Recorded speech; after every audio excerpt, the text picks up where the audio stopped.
오늘은 베드로전서 3장 8절에서 12절의 말씀을 통해 성도의 선행이라는 제목으로 함께 은혜를 나누고자 합니다. 성도는 말세에 나타내기로 예비된 구원을 얻기 위해 믿음으로 말미암아 하나님의 능력으로 보호를 받는 존재들이라고 베드로는 이야기를 했습니다. 또한 성도는 택하신 족속이며 왕같은 제사장이고 거룩한 나라요 하나님의 소유된 백성이라고 이야기를 했습니다. 그리하여 성도는 어떠한 인생을 살아가는가? 세상 가운데 행실을 선하게 함으로 하나님의 아름다운 덕을 드러내고 하나님의 영광을 선포하는 자의 삶이 성도의 삶이어야 한다는 것입니다. 성도는 누구와 연관되어 있는가? 하나님과 연관되어 있다라는 것입니다. 이러한 선한 행실로 살아가려고 하는 성도의 삶의 모습 속에서 성도와 교회는 세상으로부터 무엇을 받게 되냐면 욕을 받을 수밖에 없고 비방을 받을 수밖에 없다라는 사실입니다. 왜냐하면 세상과 성도의 삶은 너무나도 구별되어 있기 때문에 그렇습니다. 그러할 때 교회와 성도는 부당하거나 억울하게 여기지 말고 더욱 선행을 드러내야 한다는 것입니다. 베드로전서 2장 12절의 말씀에 보면 너희가 이방인 중에서 행실을 선하게 가져 너희를 악행한다고 비방하는 자들로 하여금 너희 선한 일을 보고 오시는 날에 하나님께 영광을 돌리게 하려 함이라 라고 말하고 있습니다. 그리하여 베드로는 선행의 구체적인 내용들을 제시하면서 앞에서 무엇을 얘기했냐면 모든 제도를 주를 위하여 순종하고 사환들이 주인들에게 순종하며 아내가 불신 남편에게 순종하고 남편이 지식에 따라 아내와 동거하라고 하는 내용이 여기에 포함이 되어 있습니다. 이 모든 성도의 선행은 억울하고 부당하게 여겨질 수 있는 상황 속에서도 계속해서 나아가라고 이야기를 하고 있습니다. 하나님을 경외함으로 참고 그리스도께서 받은 고난을 생각하면서 따라갈 때에 이 모든 일들을 감당할 수 있다라는 것을 베드로는 말해주고 있습니다. 이 우리가 부당하고 또 부당하게 여겨지고 있고 억울하게 여겨질 수 있는 이 모든 일들을 하나님을 경외함으로 인하여 또한 그리스도께서 받은 이 고난을 생각하면 이 모든 일들을 참고 인내하며 견뎌 나아갈 수 있다라는 사실을 베드로는 말해주고 있습니다. 그러면서 성도님 여러분, 교회는 어떠한 곳입니까? 예수 그리스도의 보혈의 십자가의 은혜 가운데 그 보혈로 값주고 사신 곳으로 썩지 않고 더럽지 않고 쇠하지 않을 유산으로 기업을 받아 산소망을 향하여 나아가는 거룩한 자의 삶 가운데 나그네와 거류민의 마음을 가진 자들의 모임이 교회 아닙니까? 이러한 믿음의 길을 가고 있는 과정 가운데 원치 않는 악한 일들을 만나게 됩니다. 불의한 정권이 주도하는 악을 바라볼 때도 있고 악하고 까다로운 주인을 만날 때도 있습니다. 믿지 않는 남편 때문에 또 핍박하는 남편 때문에 기도를 막히게 하는 아내를 만나는 그런 과정 속에서 이러한 일들을 피하고 싶지만 피할 수 없는 그런 상황에 놓여져 있을 때가 있습니다. 세상을 살아가는 과정 속에서 피할 수 없습니다. 오늘도 살아가는 삶의 여정 속에서 이러한 모습을 만날 수가 있다라는 사실입니다. 세상 가운데 맞닥뜨리게 됩니다. 그러할 때 교회는 성도는 이들 가운데 무엇을 해야 하는가? 악을 악으로 갚지 않고 그 부당함과 억울함을 참아내고 인내해야 한다는 것입니다. 왜냐하면 우리는 무엇이기 때문에 그렇습니까? 하나님 앞에 거룩한 백성으로서 하나님의 은혜와 생명을 드러내도록 부름받은 자들이기 때문에 그렇다는 것입니다. 오늘 본문은 거룩한 나그네의 신분으로서 살아가는 성도의 생활이 어떠해야 하는지에 대한 실천적인 권면의 마무리에 해당하는 부분입니다. 말씀을 통하여 이 땅 가운데 살아가는 삶의 모습 속에서 우리가 무엇을 드러내고 살아가야 하는가? 마땅히 성도의 삶이라면 하나님의 은혜와 생명이 가득한 그 모습을 우리의 모습 가운데 드러내야 한다는 것입니다. 오늘 이 말씀을 통하여 성도의 삶의 현장 속에서, 우리의 삶의 현장 속에서 무엇이 가득 드러나는가? 하나님의 은혜와 생명이 가득한 성도의 삶으로 나아가기를 주님의 이름으로 소원합니다. 베드로는 지금까지 이 땅 가운데 성도의 삶이 어떠해야 하는지에 관하여 각자의 처해져 있는 상황 가운데 말하고 있었습니다. 그러면서 오늘 본문은 이제 마지막 결론으로 모든 성도들, 각자의 처해져 있는 상황 가운데가 아니라 모든 성도들이 어떻게 살아가야 하는지를 말해주고 있습니다. 오늘 8절과 9절의 말씀에 보니 마지막으로 말하노니 라고 이야기를 하면서 너희가 다 마음을 같이하여 동정하며 형제를 사랑하며 불쌍히 여기며 겸손하며 악을 악으로 갚지 않고 도리어 복을 빌라 이를 위하여 너희가 부르심을 받았으니 이는 복을 이어받게 하려 함이라고 말하고 있습니다. 베드로는 교회의 공동체가 세상을 향하여 나아가기 전에 교회 안에 마음을 같이하여 형제를 사랑하는 하나됨이 필요함을 강조하고 있습니다. 교회가 세상을 향해 나아가고 성도가 세상 가운데 나아가기 이전에 해야 될 일이 무엇이라고 말하고 있습니까? 교회 안에 마음을 같이하여 형제를 사랑하는 일을 해야 한다는 것입니다. 그리하여 교회 안에 모든 성도들은 하나님의 부르심을 기억해야 합니다.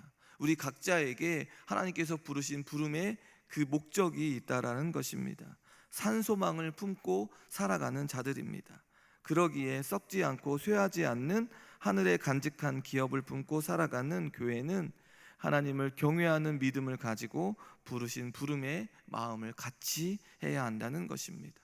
여기에 모여있는 우리 모두가 같은 마음을 품고 그리하여 같은 길을 걷고 있는 믿음의 형제들을 어떻게 합니까? 사랑하며 불쌍히 여기며 겸손히 대할 수 있다라는 것입니다.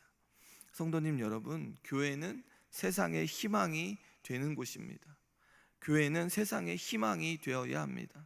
세상에서 억울하고 부당한 일을 당하여 교회에 오면 거룩한 부르심을 향해 나아가는 생명의 거룩한 공동체이기에 이러한 모든 일들을 동정하고 사랑하고 불쌍히 여기면서 겸손히 섬겨야 한다는 것입니다. 그리하여 그 부당하고 억울한 일을 통하여 세상의 희망이 되는 이 교회 안에 자신도 거룩한 공동체가 되어지고 거룩한 성도가 되어졌다는 사실을 우리는 우리 교회를 통하여 온전하게 드러내 주어야 한다는 것입니다. 그러할 때 이곳이 가득 차는 그런 놀라운 은혜를 경험하게 됩니다. 우리의 모습을 드러내는 것이 아니라 하나님의 영광된 그 모습, 그 거룩한 부르심을 향해 나아가는 우리의 모습을 통하여 이곳에 가득 차는 놀라운 은혜들을 경험하게 될 줄 믿는다는 것입니다. 세상이 줄 수 없는 참된 소망을 보여주어야 하는 곳이 교회이어야 한다는 것입니다. 그러기 위해 우리는 예수 그리스도의 고난을 바라보면서 이 모든 것들을 참고 나아가야 한다는 것입니다. 예수님께서 보여주신 사랑과 은혜를 기억하면서 부르신 부름에 아멘으로 응답하며 나아가야 합니다. 그러할 때 세상에서 만나는 모든 부당함과 억울함으로 악과 욕으로 나아가지 않고 도리어 복을 빚는 거룩한 삶으로 살아가게 되어진다는 것입니다. 부르신 부름의 소망을 따라 거룩한 사명을 감당하는 저와 여러 성도님들과 우리 교회가 되어지기를 주님의 이름으로 소망합니다. 우리 교회가 이러한 일들로 인하여 가득 차는 그 은혜를 우리 시대의 눈으로 목도하는 것을 목도하기를 간절히 원한다는 것입니다.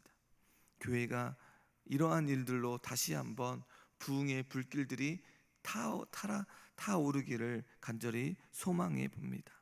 베드로는 10절과 12절을 통하여 복을 이어받는 삶이 무엇인지를 설명하기 위해 시편 34편을 인용하고 있습니다. 10절과 12절의 말씀해 보니 그러므로 생명을 사랑하고 좋은 날 보기를 원하는 자는 혀를 금하여 악한 말을 그치며 그 입술로 거짓을 말하지 말고 악에서 떠나 선을 행하고 화평을 구하며 그것을 따르라. 주의 눈은 의인을 향하시고 그의 귀는 의인의 간구에 기울이시되 주의 얼굴은 악행하는 자들을 대하시느니라 하였느니라고 기록하고 있습니다.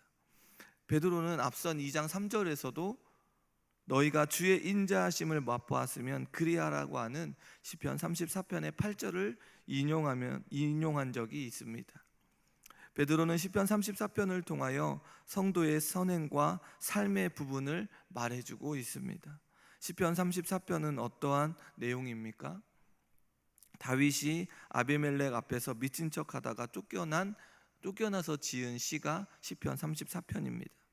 이 시의 배경은 다윗이 사울을 피하여 블레셋으로 도망갔다가 골리앗을 죽인 자가 다윗이라고 하는 이 사실이 드러나면서 아비멜렉 앞에 미친 척하며 나아가게 됩니다.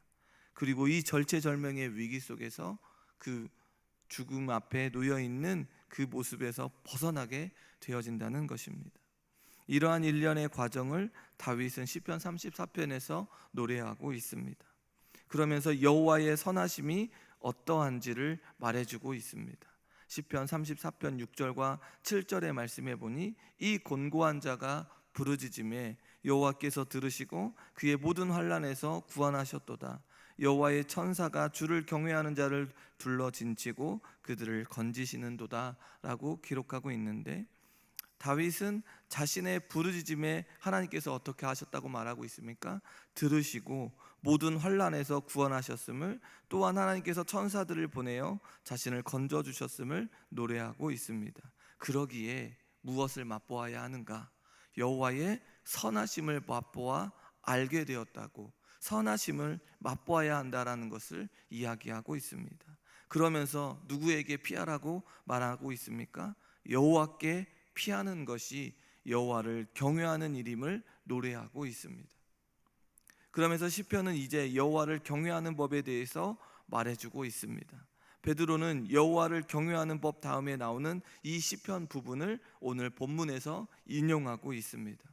여호와를 맛보아 알며 여호와께 피하는 그 인생이 여호와를 경외하는 그런 놀라운 은혜 가운데 주어지며, 베드로는 이러한 시편의 내용을 인용하면서 결국 억울하고 부당한 삶을 살아가는 삶이라 할지라도 누구를 생각하라는 것입니까? 하나님을 생각하라는 것입니다. 이 땅 가운데 악을 악으로 갚지 말고 도리어 복을 비는 삶이 성도의 삶이어야 하는데, 그 삶의 중심에 누가 계시는가? 하나님이 계시고 하나님께서 피난처가 되어주셔서 그 모든 일들을 이끌어 주신다는 사실입니다.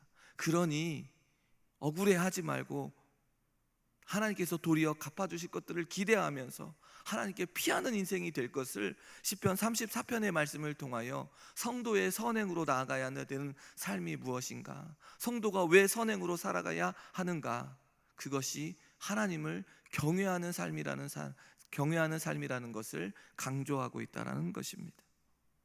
하나님께 피하는 길 가운데 하나님께 소망을 두는 자의 삶이라는 것입니다. 이 길 가운데 무엇을 맛보아야 하는가? 하나님의 선하심을 맛보아야 한다는 것입니다. 부당한 길을 걷고 계십니까? 혹여 어렵고 힘겨운 나날이 지속되고 있습니까? 이 길 가운데, 하나님을 경외하는 이 길 가운데 하나님의 선하심이 드러난다는 사실입니다. 우리의 모든 삶의 여정 속에서 무엇이 드러나고 있습니까? 하나님의 선하심이 드러난다는 것입니다. 어떠할 때요? 하나님을 경외하며 나아가는 삶의 여정 속에서, 우리가 하나님을 경외하는 삶의 여정 가운데 살고 있는 그 모습 속에서 하나님의 선하심을 맛보는 그런 놀라운 일들을 감당하게 되어진다는 것입니다. 성도님 여러분, 주의 눈은 여호와를 경외하는 자들에게 향하시고 주의 귀는 의인의 간구에 귀를 기울이십니다. 앞에서 언급했던 불의한 세속 정부가 주는 악함 속에서 악하고 까다로운 주인에게 받는 억울함, 불신 남편과 기도를 막는 아내를 견뎌야 하는 어려움 속에서 성도가 해야 할 일은 분노하는 일이 아니라는 것입니다. 도리어 악을 악으로 갚지 않고 복을 비는 선행으로 인하여 평소에 혀를 금하고 악한 말을 그치고 거짓을 말하지 않고 악에서 떠나 선을 행하고 화평을 구하는 그 길이 여호와를 경외하는 삶으로 나아가는 길이라는 사실을 기억해야 한다는 것입니다. 그러할 때 하나님께서 우리에게 하나님의 선하심을 맛보게 해주시고 하나님께서 우리의 피난처가 되어주신다는 사실입니다. 그리하여 피할 수 없는 삶의 현장 가운데 정말로 피할 수 없는 삶의 현장이 있지 않겠습니까? 사람 앞에, 환경 앞에 피할 수 없는 삶의 현장에서 우리가 피할 수 있는 은혜의 현장이 되어지는 놀라운 은혜를 경험하게 되어진다는 것입니다. 사람 앞에 무너지고 물질 앞에 무너지고 환경 앞에 무너져 있었던 우리의 삶의 현장에서 피할 수 없을 것 같은 우리의 삶의 현장, 어디를 봐도 피할 수 없을 것 같은 우리의 삶의 현장에서 하나님께서 피할 길을 열어주신다는 그 은혜의 그 현장을 우리는 목격하게 되어진다는 것입니다. 그것이 하나님을 경외하는 자의 삶 아닙니까? 이것이 성도의 삶 아닙니까? 그러할 때에 우리를 바라보는 수많은 자들이 하나님을 믿게 되고 하나님께서 함께 하셔 주신다는 사실을 기대하게 되는 것 아니겠습니까? 성도님 여러분, 선을 행하다가 고난을 받고 참아야 하는 것은 세상이 알 수 없는 여호와의 선하심이 우리에게 주어져 있기 때문입니다. 그러기에 생명을 사랑하고 좋은 날을 보게 될 날이 약속되어 있는 우리의 삶이 얼마나 복된 삶인지를 알아야 합니다. 우리의 삶, 저와 여러 성도님들에게 주어져 있는 이 삶이 얼마나 복된 삶인지를 깨달으시고 다윗의 고백이 우리의 고백이 되어지기를 소망합니다. 모든 성도들이 걸어가야 할 길은 여호와의 선하심을 맛보아 아는 믿음의 길을 가는 자들과 마음을 같이하여 동정하며 형제를 사랑하고 불쌍히 여기며 겸손히 섬기면서 성도의 선행을 감당하며 하나님의 부르신 부름의 앞에 기쁨으로 나아가 주어져 있는 그 귀한 일들을 잘 감당하는 우리 모두가 되어지기를 주님의 이름으로 소원합니다. 함께 기도하겠습니다.